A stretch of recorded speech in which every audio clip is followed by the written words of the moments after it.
So now we're going to jump into our next session, which is one of our global spotlight sessions. And this global spotlight session focuses on Swedish initiatives in automated mobilities. And I'm really, I think we've already met most of our speakers, but I will just reiterate now that I'm really excited to bring my colleagues from Sweden here to speak to you about the work that they've been doing there and some of the work that I've joined them in, because we've been working together for many years now, and the work really has been a world first in so many of the projects that have been developed between Halmstad University and Volvo Cars and other organizations in Sweden. And I'm really excited for them to be able to present it to us here and to discuss it. And now, this session is going to be divided in two parts. The first part is going to be a Swedish initiative showcase. So we have Magnus Bergquist, Vaike and Malin Labecker, who are going to speak about 3 different initiatives and present them to you, and we'll have a short Q&A. And then after that, we're going to jump into the workshop showcase, which is going to present common ground games and some reframing future mobility through interdisciplinary perspectives activities, which will be down with you on the tables. So a really kind of interactive session. So thank you, everybody. We'll jump in first with Magnus, who, if you'd like to briefly introduce yourself and your role, and then yeah, so I'm Magnus Bergquist. I'm a professor of informatics at Halmstad University. And I will, in this context, talk about a funder that is funding a research project that many of us are involved in, called the Open and Sustainable Mobility as a Service project. Should I start directly? Yes, yes, go. Yes. Okay. This is start. I don't look there? You don't have to stay here. Okay. Yeah. Yeah. Okay, so... Oh, you got it up already. Okay, so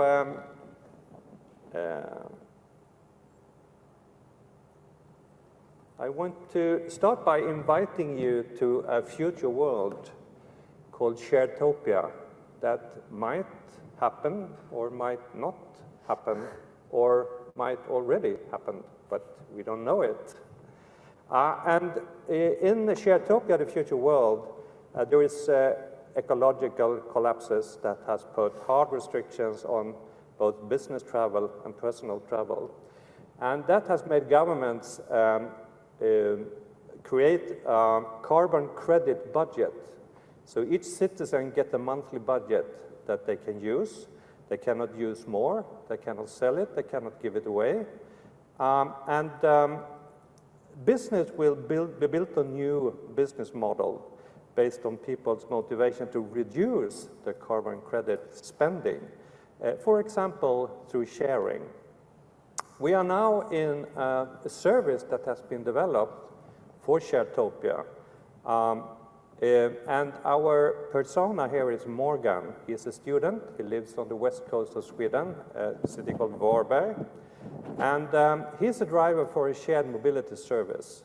And the reason he wants to be that is because he wants to decrease his CO2 credit spending so it will last longer.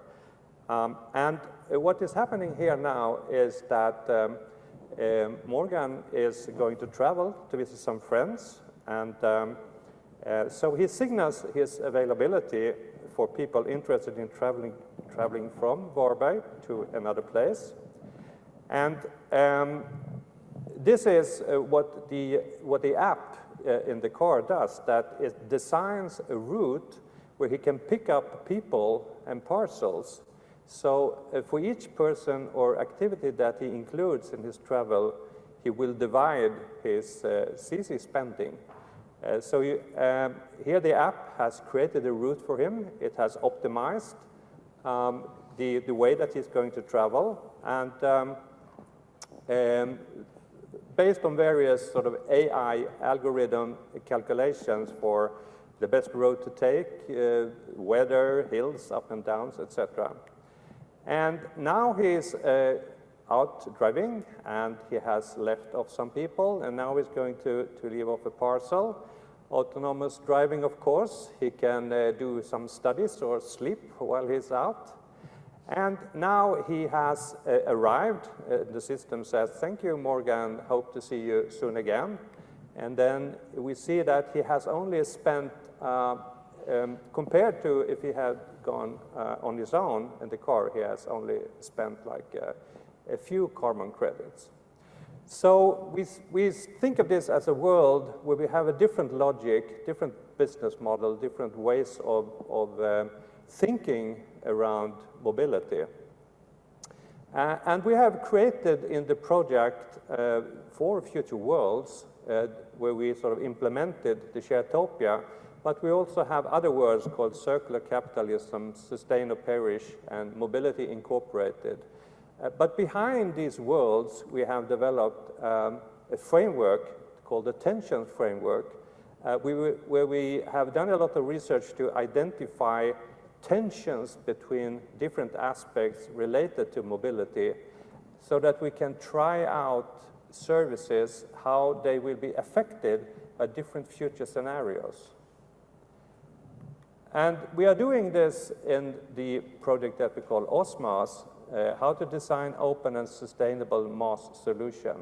And this is a particular project called a synergy project funded by the Knowledge Foundation, which is a Swedish funder.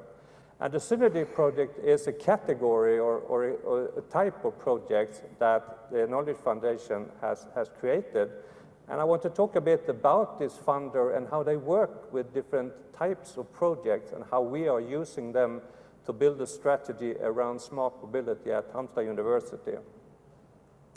And we have in this project, when we think about how to design open and sustainable MaaS solutions, we have 4 different perspectives.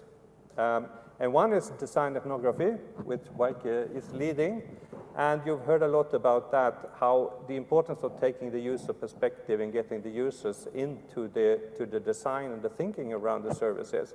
But we also have business design, and this idea was that there is a new category of business models here. We have technical design, AI, machine learning, the technical aspects of optimizing travels, and we have service design that puts everything together into a service so that we can imagine how we might work with the design of MaaS solutions in the future. And we have several frameworks that we have developed for that. We do this in collaboration with 4 companies. It's Volvo Cars, it's not Malin, and it's Polestar, and it's a wireless car that does data analysis from cars, and it's Devoteam, which is a company that works a lot with processes for projects and designing various technical solutions for how we can imagine and create these services. And we also have a municipality, Varberg, a city that is undergoing a lot of change now in terms of mobility. And the KK Foundation that funds this project, they only fund projects that are collaborative between industry and academia. And they have also something called KK Environment, which we at Halmstad University has been for 10 years, called Research for Innovation. And it's like a 10-year investment that the Knowledge Foundation do with universities that would like to profile themselves within certain areas. The industry collaboration is all the projects that are funded by this funder needs like industry collaborations. And they do that on in-kind basis. So it's important that the research develops research questions that the companies feel that we want to tap into that. And we want to put resources in terms of people into these projects. The public sector can be involved, but they cannot provide in-kind into the projects. And here are just a set of examples of types of projects that we have been using over the years. We have a smaller research project called Hög projects. We have Avance, if you want to develop education programs. Postdoc projects, we have recruitments. For instance, associate senior lecturers, we have one here, Lena, sitting down there, who came to Halmstad in a project like that. We have the synergy projects that I just talked about, complex, large research projects where you need collaboration, both interdisciplinary and with industry. We have expert education, where we have a new large project around that with a lot of companies who want to develop their competence in applying AI and how to create value with AI using services, which is not obvious because there's like a technical development that is not always implemented into value-creating services. We have industry research schools, and you just heard Thomas, who was one person, and Kaspar also in a research school that we have. And then we have the research profiles and the KK environment.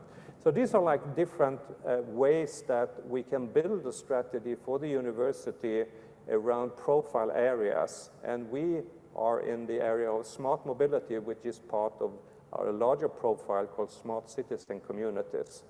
And just some concluding reflections around this. I think that the important thing of using this kind of funding and doing this kind of research project is to have like a mutual learning that us as researchers, we have access to real cases and to other research specializations. And the companies, they get research-based insights and knowledge.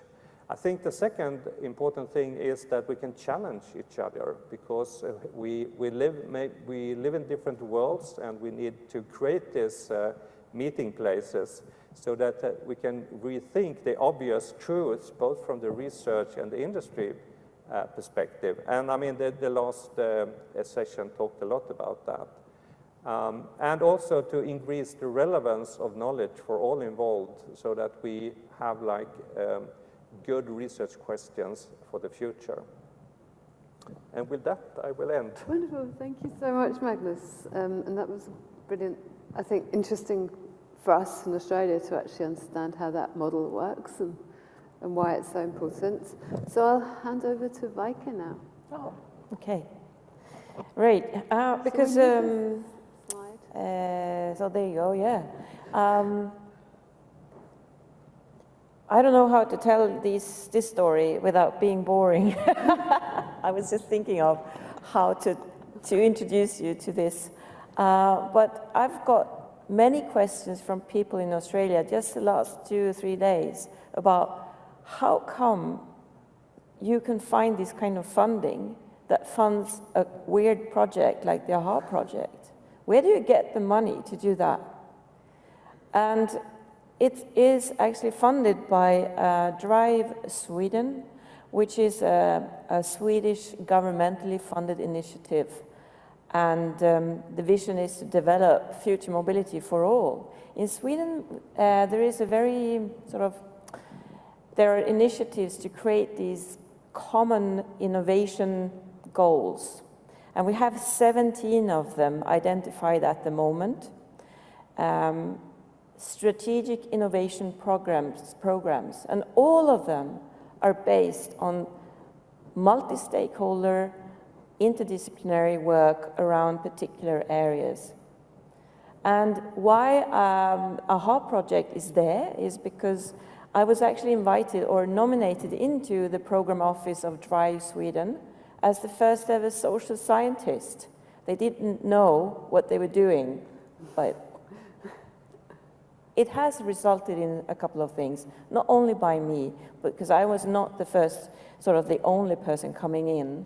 Now we have a wide diversity of people, at least from educational background, in the program office.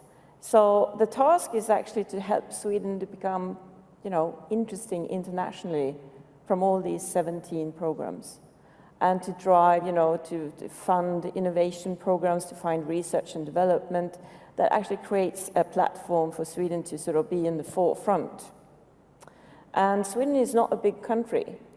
So when they create these kind of areas or profiles or networks or whatever you call them, things start to happen really fast.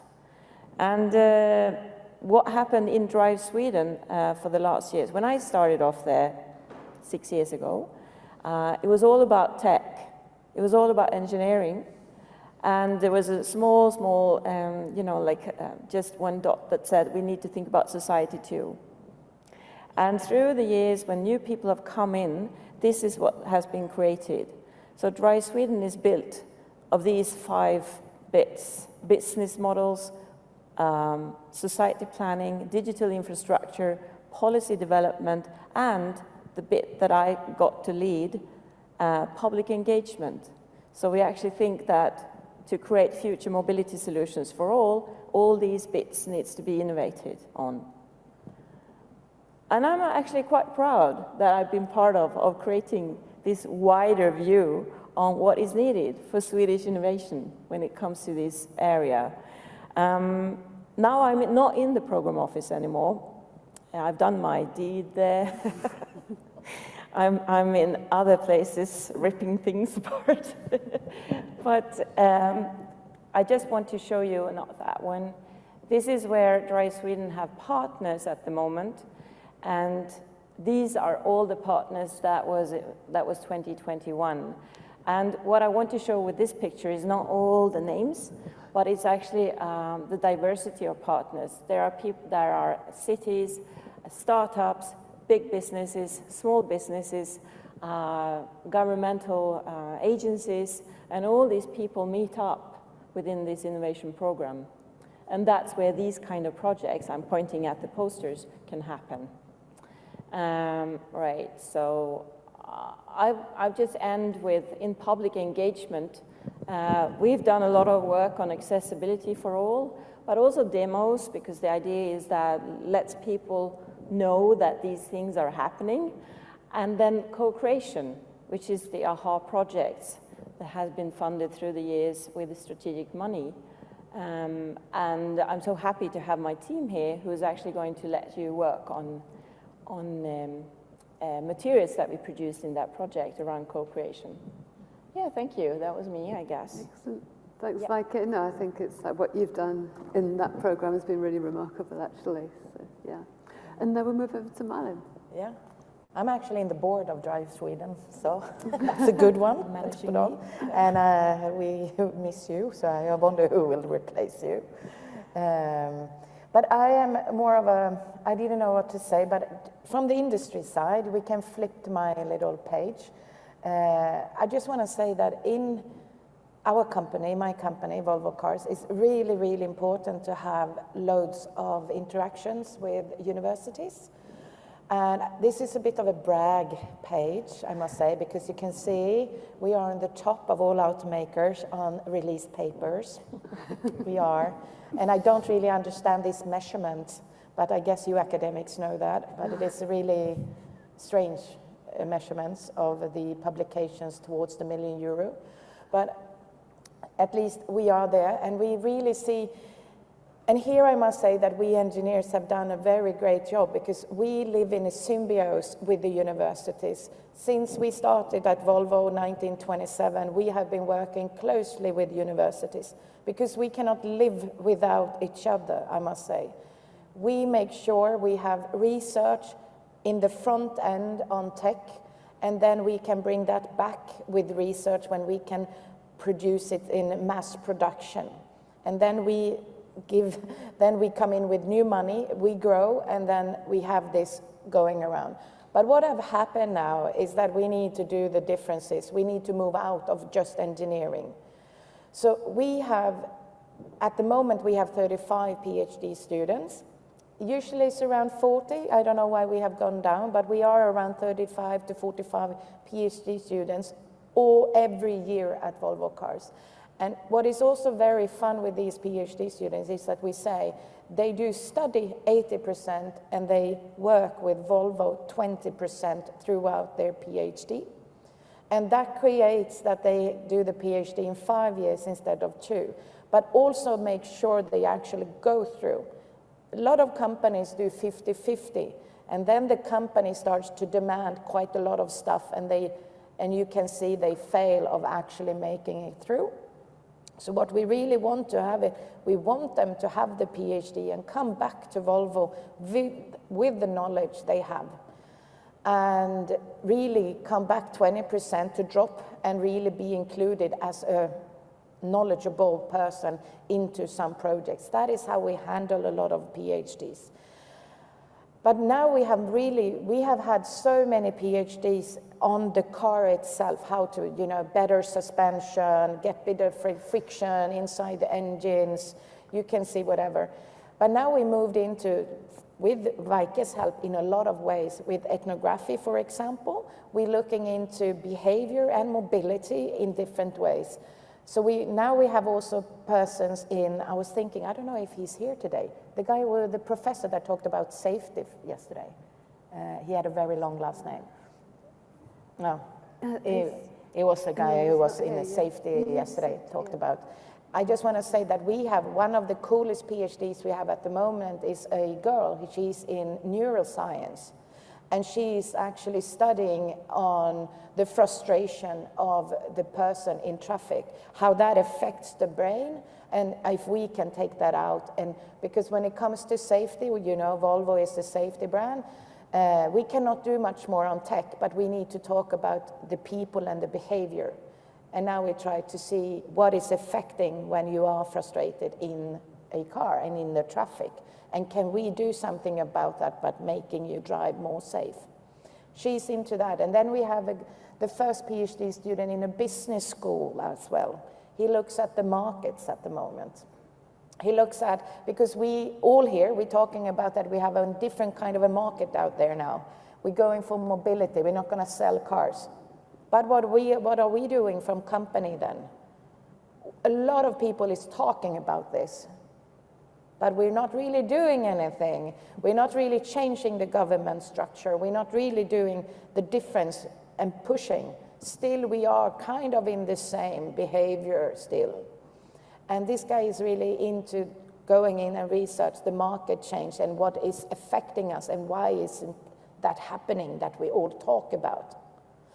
So we have quite a lot, and I just want to say this is, to be in a symbiosis with the universities is so important for us in the industry, because I think we cannot live without each other, and we make so much better products for the world if we do it together. So that is my view of it, at least, and Volvo's, of course.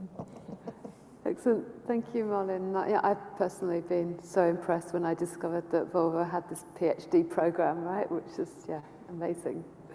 Okay, so do we have any questions from the floor? Yeah, Gerard.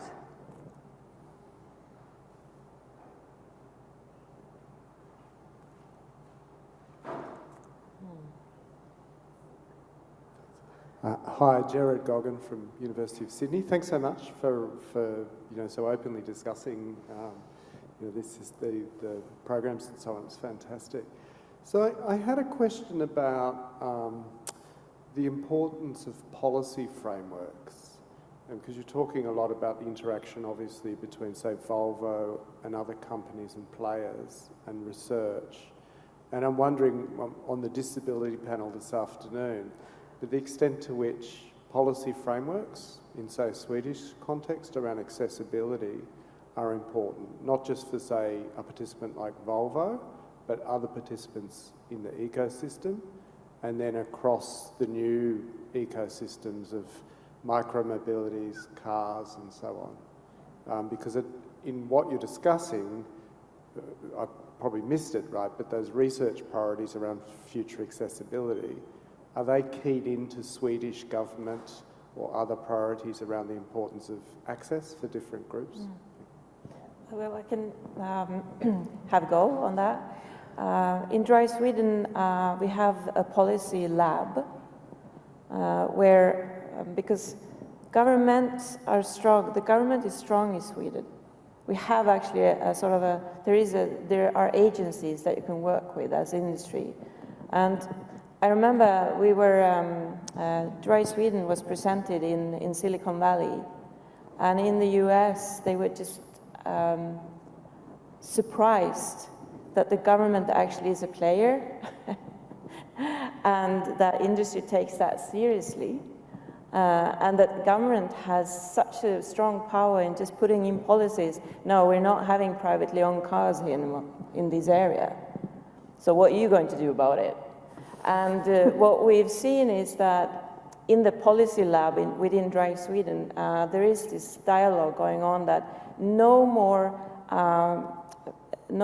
bad implementations like the e-scooters, where policy was not in place when it was handed out to the public. And now policy is in place and the e-scooter companies are in trouble. So we don't want that anymore. When I say we now, it's not like my university or I'm talking from Dry Sweden perspectives, right? And you talked, Malin, about that yesterday or someday, you talked about that you actually don't do anything anymore without talking with the city, government. Yeah. Now we have, and the policies are I think policy is included in almost every project if it goes outside the policies of today. So you really need to look into that and really make sure. So policy labs are very, very important. And just to add also about what it brings into the discussion are the more societal values that we want to create with mobility. That mobility is much, much more than just transporting people to or from work, or whatever you have, what kind of image you have, right? It could be to actually decrease segregation in a city. How would you do a service that helps us to do that? Or now with the hype around the 15-minute city, have you heard about that? Yeah, there's this idea of creating smaller blocks or super blocks like in Barcelona, where you don't have privately owned cars in there, and when you live there, you have everything within, like a 7-minute radius. So you don't have to move over there. And obviously, when that idea came into like a policy lab situation or these kinds of cross-sectoral discussions, obviously the question was, okay, so are we creating new ghettos? Are we doing gated communities here? Or what's happening? And that was like, oh yeah, you're right. Again, we're just talking about the middle layer in class, right? Or upper layers, because they want to have gated communities. It's nice. I work from home. Wonderful. I don't want to take my car to the shops. So these kind of questions have become really, put on the table in a nice way.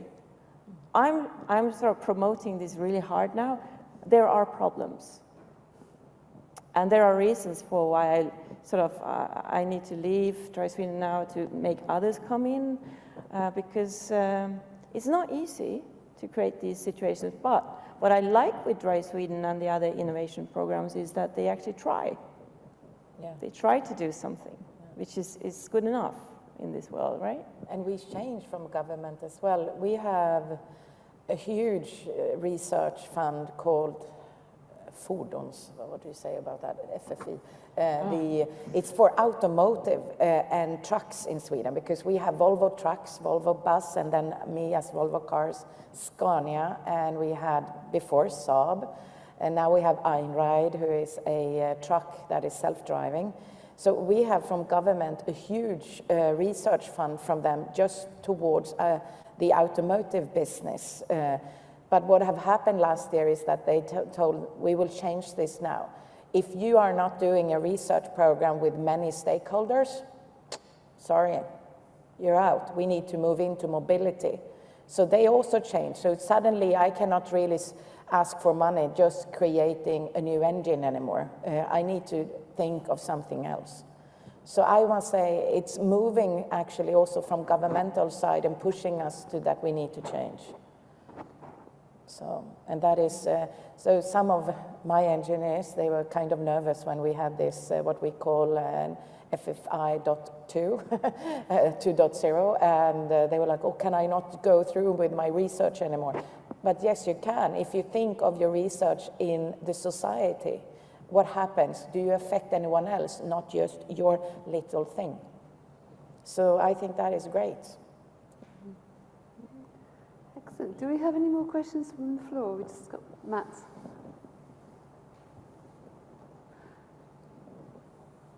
Hi, I've got a question from Haixing online. Haixing has said, I'd like to hear more about public engagement, e.g. what approach to take and how public engagement impacts on design and policy. A summary and a couple of examples would be appreciated. Thanks. Public engagement. So what I heard there was examples, or what was the question again? Sorry. It was a bit of a general one. What approach to take regarding public engagement and how public engagement impacts on design and policy. Right. Okay, so we've been touching on these questions actually this morning. So I just very briefly, public engagement opens up for more voices to be heard. That you move in areas where there are other kind of problems that primarily, mobility is not the primarily problem, but you can use mobility or mobility innovation to change things, to move beyond the problem in ways. Public engagement can be everything from putting out new technology on the street and ask people to react on it. That's engaging, and pick up those engagement, also those reactions, and bring that into the process. Public engagement can also be to create projects where you invite the public into co-creating together with the stakeholders, like we will do soon. That was a segue into the next part of this session. And here we have tools where that is built on people's insights that we've done through doing field work with people. And we have created these tools to engage the stakeholders in what people engage in when we talk about mobility, which is like a meta-level thing, but I think that's a really interesting way to go, to anchor people's voices into co-creation situations with stakeholders. And for me, that has been the route into public engagement, to bring in that's the stakeholder, which is the communities that are affected by the technology that we are developing. Really important. Other ways is, of course, to engage with people that we call vulnerable citizens that are differently abled, that need, where solutions usually, still we are talking about that the solutions are primarily for the male body, the normative male body, but there are many other bodies out there to take into account when we create, for example, like safety measures, how you buy a ticket in an app or whatever. That is also engaging with the public. There are a couple of examples there. Should we move on to part B? Because that was a nice segue. I can just... Yeah, so our next... thank you, all three of you, for those insights into, I think, something that it's important for us to know about from here in Australia. And we're going to move on now to the workshop showcase. So you're going to get a bit of hands-on engagement the Swedish way. Vaike, you might want to just say something briefly to introduce the session. So here is the moment where I invite my wonderful team again, like I did yesterday. Maike Brodersen stands there, Kaspar Ratz and Esbjörn Ebbesson. And these people are my wonderful team in the AHA project that are creating these transformation tools, as we call them, that brings people's voices into innovation of services. And I'm not going to talk about what these things are. These people will do that with you. So we're actually asking you to move over to the tables where they stand And they will talk to you about these things, what they are, why we produce them, and how, what kind of effects we hope that they create. And you will get to sort of discuss through them and just try them out, I guess. That would be the main. So I will hand over to Vaike to introduce this thing. Yeah, I'm going to be short because we'll have more time actually trying out these games this way. But just to give you an introduction into what you're going to be experiencing here is that you've gathered that we've done this whole ethnographic process where we've studied 2 areas in Sweden and used that as a basis to iterate with stakeholders and with citizens and workshops and probing activities. And as we've gone along, we've developed these tools that you can use to get a better idea of what we actually did and what the most important themes were in the AHA project, but also of how you can flip the thinking of, rather than starting from an idea for a technology, actually start in the ways people practice and think mobility. And just to get back to a question that came up a lot yesterday as we talked about these tools, was that people have been asking, so can I use this in my project or in my situation, or is this specific to future mobility in Sweden? And the answer is yes, because these actually do several things. They will give you an idea about what we found out and what we did, and the way that these are set up now, they do refer to themes on future mobility, but the principles of these games can be applied in other contexts, and they do apply to what you might be working on with stakeholders and in specific situations. And we consider that these work best when used in combination in a specific context, but they can also be used separately. And some of these are more adapted if you already have an idea for a specific service. Some of them are a lot more abstract and give you an idea of themes to consider when you're moving towards developing a service or a situation. So Esbjørn will be there with the Common Ground game. Kasper will present the friction cards that we developed. And then I guess Vaike and I will be